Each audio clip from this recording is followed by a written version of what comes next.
Roxanne and I, we've been running SpringRain Farm actually since the mid-90s. We started out over in Big Lake, Washington, which is just east of Mount Vernon. However, we found that our operation there wasn't economically viable to purchase the land that we were farming. We were leasing at that time. So it was kind of a long road between here and there, but when we began to search for a permanent location for our farm, I was really excited about being in the rain shadow. We're focused on doing perennial fruit production as our mainstay, and I wanted an area that was a little bit more arid to reduce the problems that we'll have with fungal diseases and other pests of the fruit plants. Yeah, so we came and we looked for 2.5 years to find the right piece of property out here. We started out working really closely with Sarah Spaeth from Jefferson Land Trust. They were in the process of setting up the Working Lands Collaborative, and we were really interested in helping work with them getting that off the ground. And I have to say that I'm fairly confident that we looked over and evaluated every piece of agricultural property that came on the market in this area, looking for a place that would be suitable for what we wanted to do. For those 2.5 years. Yeah. We finally, just by a whim, we came and looked at this property. We had dismissed it a couple of times simply from the description. It talked about it having Chimacum Creek and the confluence of the creek, and some of the pictures looked fairly wet, and we thought that it probably was not appropriate for the sort of fruit operation we wanted to have. But I ended up coming down here one day, and at the time I want to say that the grass was chest high and overgrown with brambles and thistles. But I managed to get out and look around, and ultimately I really liked what I saw. I thought that there was a lot of potential, and back in August of 2008 we got together with Shore Bank here on the peninsula, and they provided us a mortgage to pay for the remainder of the land that we couldn't cover with our down payment. And we were able to purchase the farm, and we've been working it. So we've been here for 2 years. Yeah. Most of the SpringRain Farm focuses on perennial fruit crops, and one of the hallmarks of that is that there's an extremely long ramping up to production. While we have a lot going on here with our orchards and our caneberries and our blueberries, most of our crops are pre-production. Some of our crops that have begun to bear are currently producing in fairly small quantities just because of the newness of the plantings. And currently we do all of the marketing of our available products through a couple of local restaurants, including the Ajax Cafe, and we market at the Port Townsend Food Co-op, and we also have a small subscription service for some of our eggs. Quite frankly, currently we don't have a large enough level of production to justify developing other marketing operations. We're able to sell absolutely everything that we harvest through one of those channels. As the farm develops, though, and the fruit plantings mature, we see ourselves going partially toward a U-pick model, where community residents come out and they'll do U-pick in the raspberries and blackberries. We'll do some U-pick in the tree fruit. We'll do some U-pick in the strawberry fields. And we'll continue to explore off-season production, which is one of the focal points of our marketing plan. Currently, one of our big products are off-season raspberries. We grow and produce raspberries in greenhouses without supplemental heat and are able to market them in the off-season. My background is in farming systems, thinking about all of the different sorts of enterprises that can make up a total farm. And I actually had a long time to look at different options that basically would work well together to harmonize and produce a system that would both support me in terms of my needs for work and income, but also match our environment and the size of an operation we wanted to have. Ultimately, what we had settled on before we even were able to purchase this piece of property was an operation based on poultry and sheep and bees as the livestock components, and the perennial fruit as the crop components. These work together. We bring in, I'm going to say that we're somewhere between 1 ton and 2 tons of chicken feed a month currently. That'll be going up as our operation expands this winter. But we bring in chicken feed, and that feed goes through the birds, and their manure then goes out on our pastures and our crops. The manure serves to encourage the grass growth, which the sheep come along and they consume the grass, and again provide fertilizer to enrich the pastures, and also to provide compost materials that we can then apply to the fruit. We also maintain about 20 colonies of honeybees here at the farm. The honeybees provide for pollination of all of the fruit crops. They also provide some income in terms of the surplus honey that's produced and marketed locally. Ultimately, we're working toward having a line of value-added products, primarily syrups and jams from our fruit. And there we expect to be able to use the honey as a sweetener in those products so that we can provide an all locally produced jam or an all locally produced syrup to the community here. Early on, we were quite interested in issues around the cost and the eventual fate of agricultural land. In our search to find a suitable farm where I could pursue my interest in fruit production, we began to see that the value of a lot of agricultural land was more tied up in its potential to be divided up into little 5-acre home sites where people could live but wouldn't be able to sustain themselves or the surrounding community. And looking into it, what we realized was that it was possible to remove a lot of that speculative value by placing the property under a conservation easement, which specifically restricts the rights of the owners, which currently is me, as well as any future owners to pursue specific activities.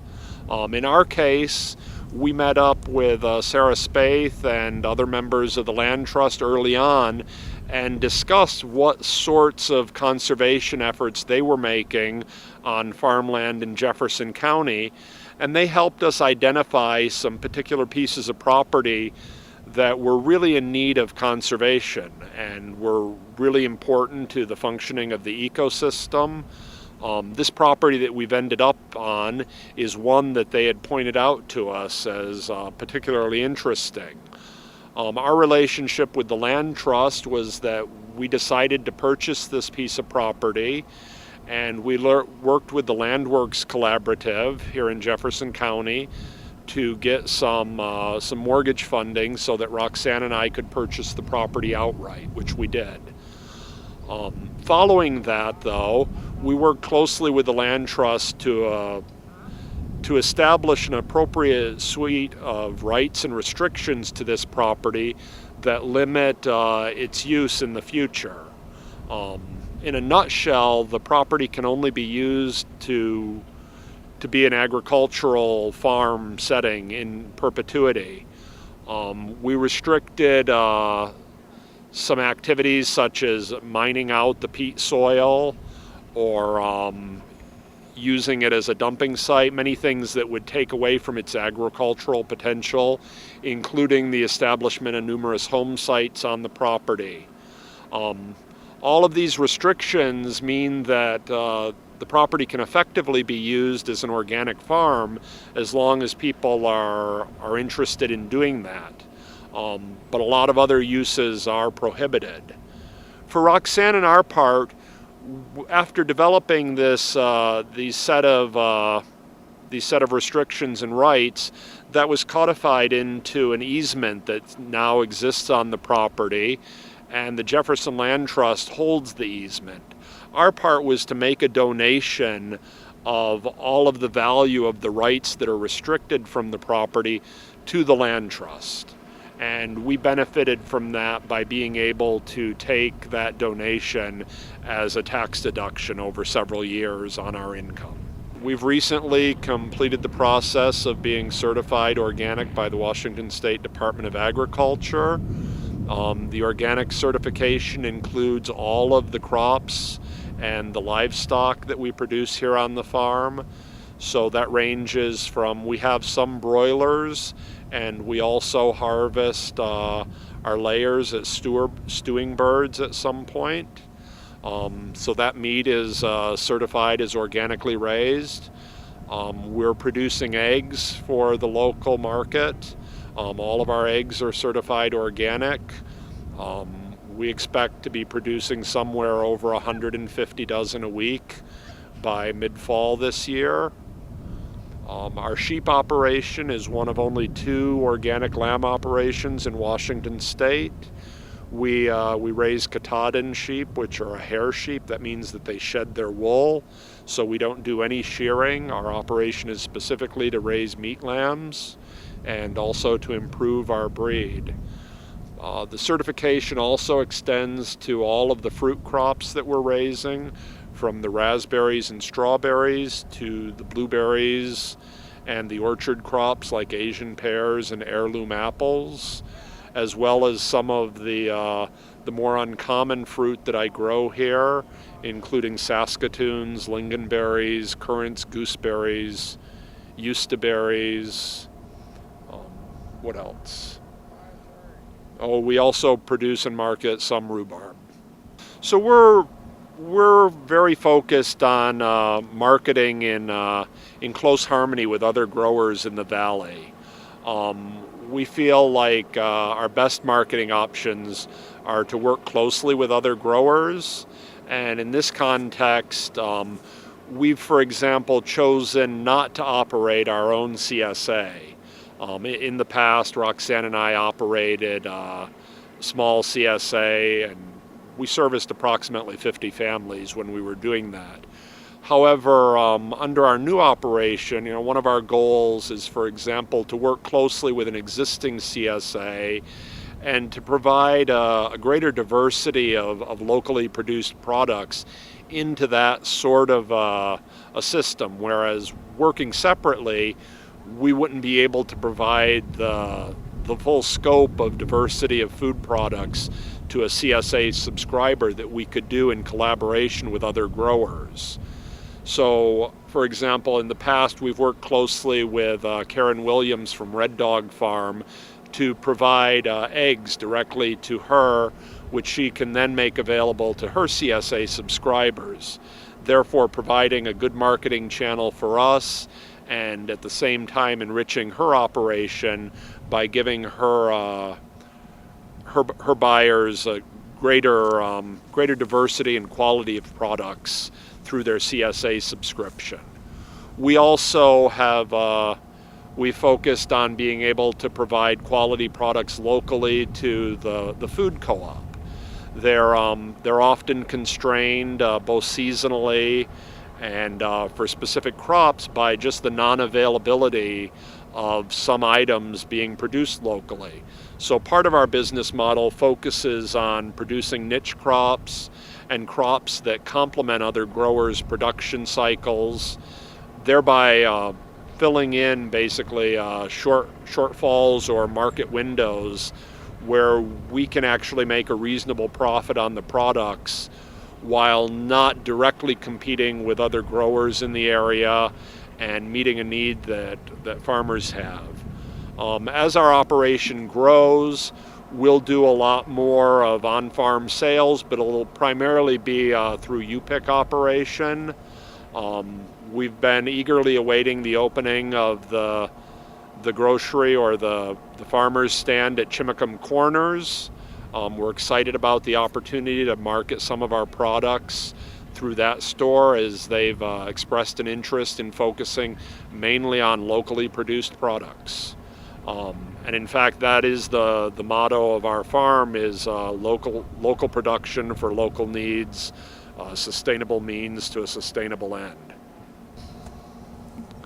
Of course, it's difficult to see out into the future. I know where my own goals and passions lie. I don't feel like there's any realistic ceiling to demand here on the Olympic Peninsula for food. We have a sizable population base, and these people want to eat. So my focus is on trying to increase the availability of local products to our community. I think that one constraint that we're seeking to overcome is a strong seasonality in production. We're very focused on greenhouse production, early and late season production of our crops, trying to provide a more stable source of local foods for our community. And we're excited that other growers are also working in this direction, and also working on different crops. So we're seeing on many farms, we're seeing a diversification of farms moving away from vegetable production in the summer months to growers who are focused on grains and legume crops that provide a significant fraction of people's caloric needs and are staples that people consume year-round. For our part, we're focused on, for example, raspberry production in the fall. So we avoid producing many raspberries in the more common July season with an intent to actually not necessarily compete, but to serve the same market that currently, say, a Driscoll berry from Mexico serves by providing fresh fruit later into the fall and earlier into the spring. We're hopeful that as more and more people become conscious of some of the side effects of sourcing your food from the other side of the country or the other side of the ocean, that they will do a greater job in supporting local growers who are producing food for their consumption. And in fact, it's that impetus of people being more concerned about both the quality as well as the source of their food that drives our business model.